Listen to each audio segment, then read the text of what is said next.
नमस्कार, मेरा नाम अंकुर है। आप देख रहे हैं सत्यम जी का खास कार्यक्रम सवाल शीतल पेशी से।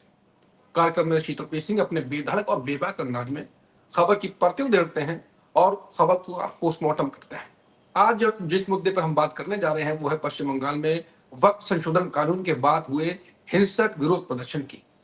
ऐसा हिंसक विरोध प्रदर्शन जिसमें कई लोगों की जान चली गई, कई लोग सैकड़ों लोग घायल हो गए और जो सबसे चौंकाने वाली खबर है जो मीडिया रिपोर्ट्स में साफ साफ दिख रही है, कई हिंदू परिवारों को पलायन भी करना पड़ा। बीजेपी के नेता जो बता रहे हैं कि शुभेंदु अधिकारी की 400 से ज्यादा परिवार पलायन कर गए। हालांकि आंकड़े अभी स्पष्ट नहीं है कि कितने लोग परिवारों ने पलायन किया, लेकिन जो मीडिया रिपोर्ट्स में जो पलायन करने वाली महिलाएं जो दर्दनाक कहानी अपनी बता रहे पे घुसी और आग लगा दी, वो हाथ जोड़ती रही और भीड़ ने क्या क्या किया, वो भी अभी इस पर चर्चा करेंगे कि ममता बनर्जी की सरकार में ममता बनर्जी ये कह रही है कि जो तनाव बढ़ा वक्फ संशोधन कानून के बाद ये उसका नतीजा। तो वक्फ कानून के बाद तनाव बढ़ेगा तो ममता बनर्जी के हाथ पे हाथ रखी बैठी रहेंगी कि बस उनके पास टाइम था। उन्होंने ये भी पहले कहा था कि आपको चिंता की जरूरत नहीं है, बंगाल में ये कानून लागू नहीं होगा, और फिर बंगाल में अब ये हो रहा है। तो सवाल ममता बनर्जी पे बहुत ज्यादा उठ रहे हैं। बीजेपी तो उठा ही रही है और बाकी भी सवाल उठ रहे हैं। पर करेंगे चर्चा शीतल पेशी से और वो बताएंगे कि पश्चिम बंगाल में क्या हो रहा है और किसकी गलती है, क्या कारण रहा कि ये सब कुछ होने लगा। शीतल सर, स्वागत है सर आपका। सर, पश्चिम बंगाल में जो लगातार खबरें आ रही हैं उन पर क्या कहेंगे? हाँ, अभी जब तुमसे बात कर रहे हैं तो कलकत्ता से भी कुछ शरारती खबरें आई हैं जिसमें पुलिस ने केनिंग की है और ये उसके विजुअल्स हैं।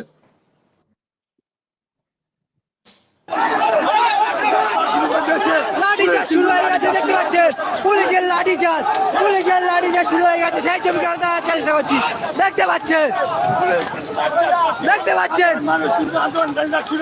এগিয়ে যাচ্ছে, সেই ছবি দেখার চেষ্টা করছি, দেখতে পাচ্ছেন বাসন্তী হাইওয়ে কিন্তু পুরো জাম করে দিয়েছিল, কিন্তু পুলিশ লাস্ট পর্যন্ত না পেরে কিন্তু লাঠিচার্জ শুরু করে দিয়েছে। সেই ছবি দেখানোর চেষ্টা করছি, দেখতে পাচ্ছেন पुलिस चेष्टा करছি। ये अभी अभी कलकत्ते से आई है, यानी जो कुछ मुर्शिदाबाद में हुआ वो दूसरे क्षेत्रों में भी फैलता हुआ नजर आ रहा है। ये ISF नाम का कोई संगठन है मुस्लिम समुदाय के बीच, उसका ये प्रदर्शन था।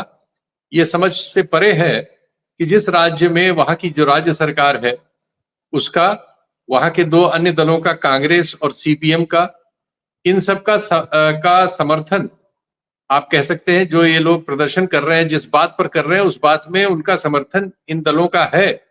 उन्होंने लोकसभा राज्यसभा दोनों में प्रतिवाद किया है वक्फ बिल का।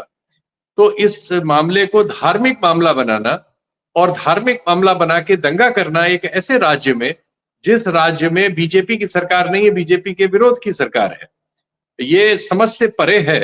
और इससे ये भी लगता है कि जो हमारे यहाँ इस्लाम को मानने वाली जमात है देश में, उसमें भी धार्मिक आधार पर ध्रुवीकरण उसी तरह से बहुत व्यापक स्तर पर है और धार्मिक सवालों पर उनमें एक झगड़ालू प्रवृत्ति और हिंसा की प्रवृत्ति उसी तरह से है जैसे दूसरे समाजों में है। जिस बात की आलोचना हम RSS और उसके संगठनों की जगह जगह करते हैं, जैसे उन्होंने हनुमान जयंती पर, रामनवमी पर और अन्य मामलों पर इस तरह के प्रदर्शन किए हैं जिसमें मस्जिदों के सामने DJ बजाना और वो सब करना, वैसा ही करते हुए ये सब नजर आ रहे हैं। ये बहुत ही दुखदाई है और भारतीय समाज के लिए बहुत खतरे की घंटी है। दुर्भाग्यपूर्ण यह है कि ममता बनर्जी जो वहां की मुख्यमंत्री है, वो इस परिस्थिति का राजनीतिक शोषण तो करना चाहती है, क्योंकि उनको माइनॉरिटी का मैक्सिमम वोट मिलता है और वो नहीं चाहती कि वो वोट कांग्रेस या CPM में जाए। इसको रोकने के लिए वो कुछ मामलों में उनकी बोलचाल, उनके क्रियाकलाप, उनके राजनीतिक फैसले, ये सब उनको संदिग्ध बनाते हैं और इस तरह के तत्वों को ये सब करने के लिए मौका देते हैं जो सब वो लोग कर रहे हैं। ये बहुत ही शर्मनाक और दुर्भाग्यपूर्ण है जो कुछ मुर्शिदाबाद में हुआ। किसी भी समाज में वहां के अल्पसंख्यक समुदाय को जो किसी परिस्थिति में वहां हो, उसके साथ बहुसंख्यक समुदाय के द्वारा की जा रही हिंसा को या उनको डराने की कार्रवाई या उनकी जायदाद फूंकने की, जलाने की कार्रवाई या उनको घर से बेदखल करने की कार्रवाई को सही नहीं ठहराया जा सकता और न ठहराया जाना चाहिए और न ठहराया जाएगा। लेकिन ये होना उस प्रशासन की वहां जो उसके लिए जिम्मेदार है कि वहां शांति बनी रहे, ज्यादा बड़ी जिम्मेदारी बनती है और ममता बनर्जी इससे अलग नहीं हो सकती। हाँ, ये सही है कि ऐसी परिस्थिति में राजनीतिक रोटियां सेकने का काम बड़ी बेशर्मी से किया जाता है। वो लोग जो हिंदू पोलराइजेशन की राजनीति करते हैं हमारे देश में, ज्ञात है सबको, आपको, उनके संगठन पूरी बेशर्मी से सोशल मीडिया और उस पर उतर आए हैं, पुरानी घटनाओं के वीडियोस को लगा के, आज के संदर्भ से जोड़ के, झूठी बात लिख लिख के भारी प्रचार प्रसार कर रहे हैं। ऐसे बहुत से वीडियोस वगैरह हैं, आप देखेंगे, हमारी एडिटिंग टीम इसको लगा देगी बाद में। लेकिन इससे पहले शायद इन्होंने लगा दिया है, कुछ हिंसा की खबरें वहां की देख लें। ये सब मुर्शिदाबाद के वीडियोस हैं, विजुअल्स हैं, जो वहां हिंसा हुई।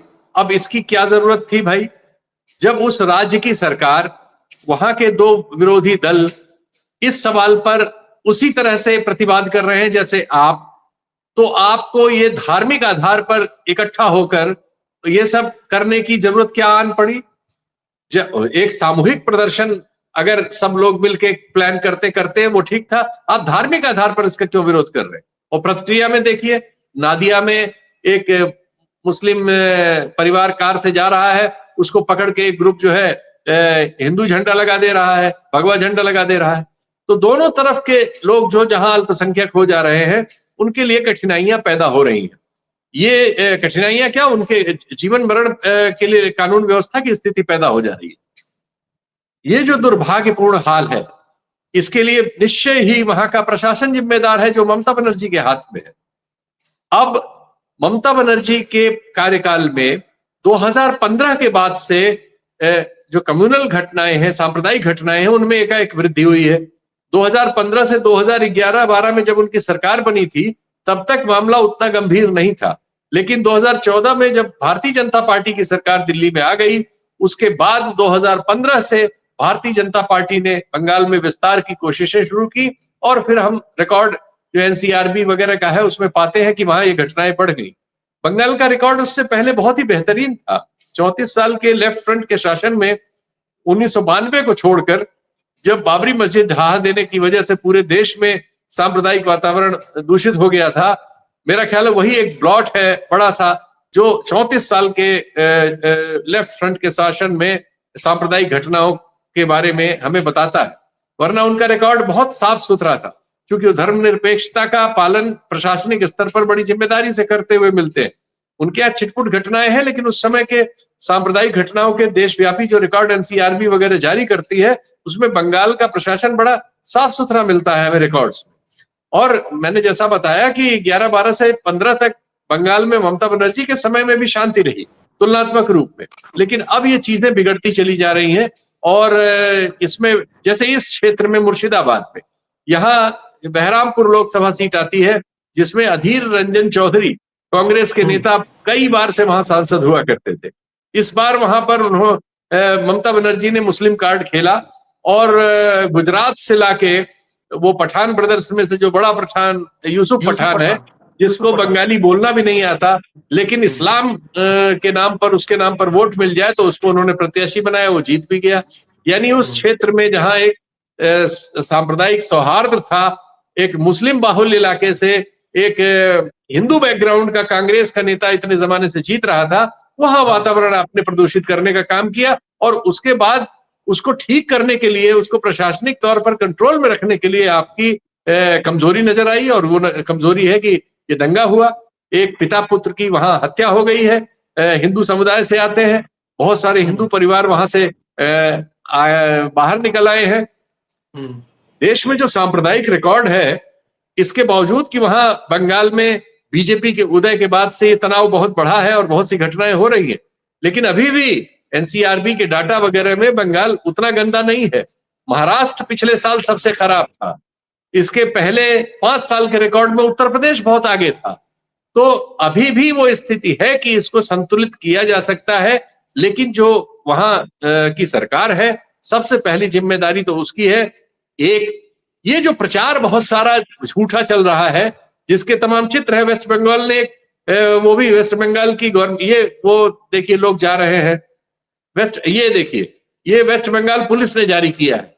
ये बता रहा है कितनी झूठी चीजें फैलाई जा रही हैं, फेक जो, और ये वेस्ट बंगाल बीजेपी के हैंडल से, वेस्ट बंगाल बीजेपी का जो हैंडल है सोशल मीडिया का, उस पे सारी ये झूठी खबरें फैलाई गई। आपने मुकदमा दर्ज करके इनको सील क्यों नहीं किया, इन पे एक्शन क्यों नहीं किया? सैकड़ों अकाउंट्स हैं, हम लोगों के पास अकाउंट्स हैं, जिसमें हम देख रहे हैं कि पुरानी खबरों को, दूसरे प्रदेशों की खबरों को, दूसरे देशों की खबरों को, दूसरी जगहों के वीडियोस को प्रचारित करके ऐसे लोग जो हिंदू आप कह सकते हैं सुप्रीमेसी की बात करते हैं और हिंदुओं में भड़काने का काम करते हैं, ऐसे हजारों अकाउंट वहां ऑपरेट हो रहे हैं। आप क्या कर रहे हैं? लोकल स्तर पर इंटरनेट रोक देने से थोड़ी काम चले। इन सब लोगों पे मुकदमा दर्ज कीजिए, इनको जेल किसी के सलाखों से के पीछे ले जाइए। इन सब चीजों पे कार्रवाई होनी चाहिए, नहीं तो इस देश में आग लग जाएगी, आग लग रही है। बहुत सारे राजनीतिक सवाल होंगे जिससे बहुत से लोग नाखुश होंगे, लेकिन उस नाखुशी को व्यक्त करने के लिए हिंसा करने का हक कैसे कोई किसी को दे सकता है? ये बहुत ही दुर्भाग्यपूर्ण है और ये तुरंत इस पर रोक लगनी चाहिए। और ममता बनर्जी इस मामले में सीधे सीधे इंगित उनको करना चाहिए। बाकी लोग जो उनके साथ सहयोगी आलोचक हैं, साफ साफ उनको कहें। और बीजेपी के तमाम नेता वहां मैं देखता हूं ऐसे ऐसे बयान देते हैं, उन बयानों के बाद उन पर कार्रवाई क्यों नहीं होती, ये मेरी समझ से परे है। यानी ममता बनर्जी चाहती है कि बीजेपी के नेता वैसे बयान दें जिससे हिंदू जो धार्मिक तत्व है वो उनके साथ जाए और उसके डर से मुस्लिम उनके साथ आ जाए। मुझे ये लग रहा है कि मिली जुली कुश्ती हो रही है एक तरह से, वैसे मिली जुली नहीं है, लेकिन दोनों एक दूसरे के खिलाफ ये कह के एक दूसरे के बाड़े में जो संगठित धार्मिक लोग हैं उनको भेज रहे हैं। क्योंकि मुस्लिम्स में धार्मिक तौर पर संगठन तुलनात्मक रूप में ज्यादा होता है, इसलिए वो 30% के आसपास बंगाल में मुसलमान है और वो सामाजिक और तमाम तौर पर उनका अच्छा प्रतिनिधित्व है। तो इतने सारे लोग एक साथ अगर किसी पार्टी को मिल जाए तो उसके लिए बड़ी सहूलियत हो जाती है। ममता बनर्जी को 46-47% वोट मिलता है, अगर 30% में 27-28% उन्हीं को मिल जाए तो उनको कुल 18-20% वोट जुटाना है जीतने के लिए। वो इस शॉर्टकट पर चल रही है, लेकिन बंगाल में आग लगा रही।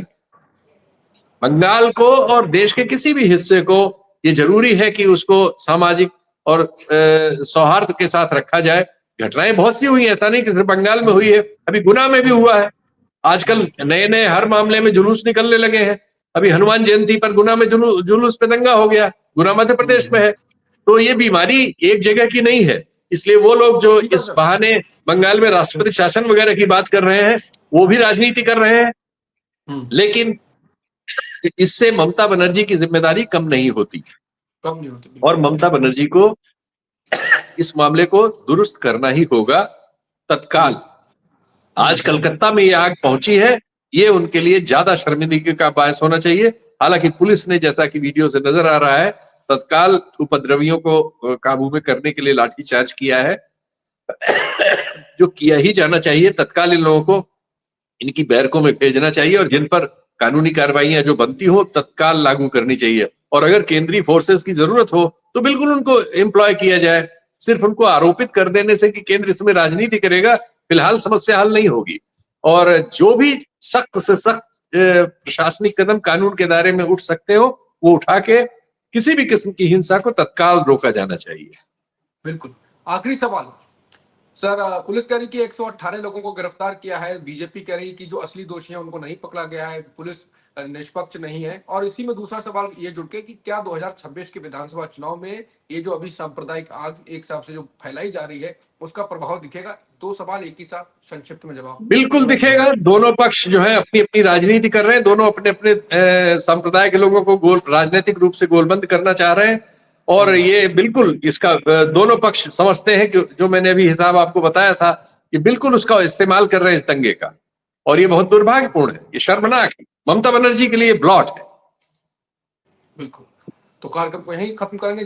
जैसा कि शीतल सर ने कहा कि ये दोनों पक्ष अपने अपने हिसाब से अपने अपने पक्षों को, अपने अपने एक जो साइड है उसको लेने की कोशिश कर रहे हैं। और जैसा कि कहा कि ममता बनर्जी और बीजेपी, ऐसा लग रहा है कि जैसा कि सर ने कहा कि मिले जुले है हुए हैं, ऐसा खेल खेल रहे हैं कि आप बोलेंगे तो हमको हमको फायदा होगा और हमारे लोग कुछ करेंगे तो आपको भी कुछ ना कुछ तो फायदा होगा। तो इस राजनीति से, जैसा कि सर ने कहा, ये शर्मनाक है। इसमें देश में जो आग फैलाई जा रही है वो राजनीति के चक्कर में आम लोगों की और भारत देश की छवि को बहुत नुकसान पहुंचाएगी। नमस्कार।